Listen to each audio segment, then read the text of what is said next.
yung mga pinag-aawayan ng mga mag-asawa is most likely because of childhood trauma talaga. Okay, so now you've mentioned naman yung couple, di ba? Sabi niyo nga, Mm. kayo ay first aid couple counselors. Mm. Tell us about that. Okay, so pag first aid counselors, it doesn't necessarily mean na talagang like counseling whatever Or hindi kayo therapist. Oo, naman hindi kami kayo yung ganun. therapist, no. It's more of like parang talking to couples who has may same problems. Kasi typical sa mag-asawa, okay, the reason why napunta kami dito is that a lot of people, pag naririnig nila yung story namin, they could relate so much. It's like, bakit itong asawa ko, bad trip ako dito. Katulad niya, no, nung nag-start kami ni Nins, nakakwento ko sa vlog na, ang babae, ito kasi, di ba yung love language, di ba? It's like service, whatever, ganyan. Linis ng linis, linis ng linis. Tapos ako, Ikaw, linis ka ng linis. oo, service kasi siya eh. So ako more on touch. So, oo. So, ang love language ko is touch. Pero sa kanya service. Tapos ang gusto niya ma-receive is service. Tama ba? Oo. Tapos ako touch. And affirmation. And affirmation. So, I would always like, yung mga pinag-aawayan ng mga mag-asawa is most likely because of childhood trauma talaga. Yung hindi na-address na issue. Ang nakikita lagi ng asawa, ako nakikita ko si Nina, siya lang lagi yung reminder of my hurt. So if she does something, I'm not really mad at her. I'm just mad because she reminded me of someone that hurt me. Kumbaga ako yung trigger. That makes sense. Yes. So what I tell most couples is that you have to learn how to heal yourself din talaga in the process. Kasi the moment that you realize your patterns and your that's the time that you will see your spouse as who she is. Kasi minsan yung nakiginagawa niya. Kare, bunganga ng bunganga sa akin. Hindi naman ako nagagalit sa kanya, bunganga siya ng bunganga. Nagagalit ako sa kanya kasi naalala ko yung mama ko sa kanya. Right. Tama. And she would do things that would remind me of my mom. Or whom you someone. don't like. Whom you didn't like growing up. Yes. Okay. But also, your spouse is there because, kaya siya, yun yung sinasabi ko, minsan pinapadala ni God yung taong para sa'yo because she will be the one to help you heal yourself. Yes. So, kailangan mong makonquer yon. You have to go through it so that you can conquer yourself. So, that person would also be your healing. So, yun yung, kaya minsan, hindi rin ako naniniwala talaga sa, some would, personal opinion ko lang to, people would go for divorce. I know it's a big issue. Ako kasi is like, well, of course, yung mga sakitan factor, ganyan. Pero like yung minimal issues lang dahil hindi mo matanggap yung partner mo just because of communication issues. Or yung mga issues like, mga ugali. Kaya ka naghihiwalay kasi may ugali siya or bungangera siya or something like that. It's because hindi nyo kasi nakita lang yung yung internal issues na hindi pa talaga napaprocess. Na until now, continually surfacing. At pag lagi siyang nagsusurface, ibig sabihin hindi mo pa siya nalalagpasan. Hindi mo pa nalalagpasan siya sa sarili mo.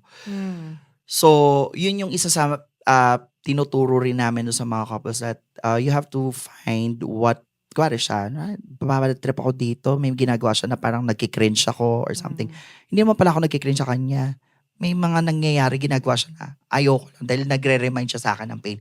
Sometimes, then yung partners natin are the mirrors of or projection of our parents without us knowing. So siya, kaya yung na-attract nating partners are typically, may mga ugali sila na nagre-remind sa atin of our parents. Good and bad. This like, yun na nga again, one of the things that I talked to with Coach Reza was, sabi ko nga bakit ganun, di ba? Pag kunyari, galing ka sa broken family. Kunyari, yung tatay mo, iniwan ka or whatever. Pero yung, or babaero or whatever. Pero yung aasawahin mo, ganun din. Most likely, Tas, may in-explain siya doon Yes. May explanation siya doon na para kasing, meron ka kasing, but listen to it please. Parang Yes. something like, galit ka sa tatay mo and that energy, something. Okay, they call it energy. They call it energy, but in a sense of like in a psychological sense, kaya mo siya kinokopya because that's the only, ang language kasi that, the language of love that you have learned is through physical hurt. Let's say, nakita mo sa parents mo na binubugbog, ganyan.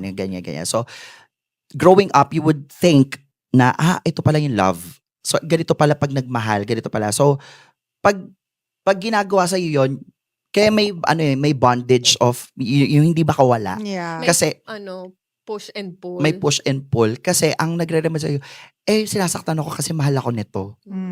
That is something familiar. Something kasi. familiar to you. So, yung na yun, yung feeling na yun, yung situation It's very na yun, familiar. even if it's hurt, kahit na nakakasakit na siya and it pains you, you will still hold on to it because It's familiar. it's familiar and nakikitaan mo na yun yung form of love. Yes. So, yun, mostly nagaling sa broken family will end up sa abusive husband or abusive wife. Parang ganon. Yun yung sabi nga nila, parang, hindi Ang goal ko nga is hindi ganyan yung pangasawa ko, pero pisti ganun pa rin na pangasawa ko. Ang daming case yan. Ang daming case na ganyan. Totoo. Diba? Tapos ang naa-attract mo pa ulit-ulit. Iniwan mo pero yung kinuha mo ganun pa rin. Parehas. It's a pattern. It's actually, you are more attracting it kasi hindi mo nga kumbaga hindi mo pa nakikita yung parang yung void na you have to deal with. Yes. So you keep attracting this kind of people. Oo. Sa mga mag-asawa, ano yung common problems na nilalapit sa inyo or sa mga therapist or whatever? Ano ano yung parang mga common issues? Kumbaga, is it pera? Or, ano yung parang, Karamihan talaga Na-common dyan. din sa amin dalawa. Oo, communication. number one communication? Number one is communication. I think third is pera talaga. Pero Ano yung most, second? yung second is yung parang yung, how would I say, intimacy. First, communication. In- Second, intimacy. And then third is pera. Ano, in terms of intimacy, you mean like sex? Connection. Okay. Connection. And well, kasama na rin yung sex, no? Yes, Depending. yes. Pero usually connection. Yung una kasi is communication because may sarili akong communication style and she has her own communication style. So for her, it's logical. So siya, 'di ba, process siya factual. More of like, organized, detailed, ganyan. Tapos ako, the way ako, very general ako. Isa lang ibig ko sabihin yun na yun. So, pag hindi niya na-gets yun, mag-aaway kami. Yeah. Oo, Away na sa mag-aaway na. So, magkaiba kasi, ako kasi more of like, ako ganito, ganyan. May emotion. Sa kanya, facts. Very logical. Very ako logical talaga. siya. So, whatever I say, coming from emotion, hindi niya yun nagigets.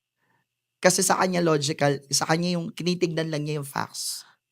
Can I share something? Yes, sure. One of the things that was brought up nung nag-aido kami, right? When you're in the reality show, is you would think that me and my husband, that time boyfriend ko, you would think we'd have communication problem. But it's actually our kind of strength. Why? So, nung nagkakilala kami ni Jimmy, Korean siya, di ba?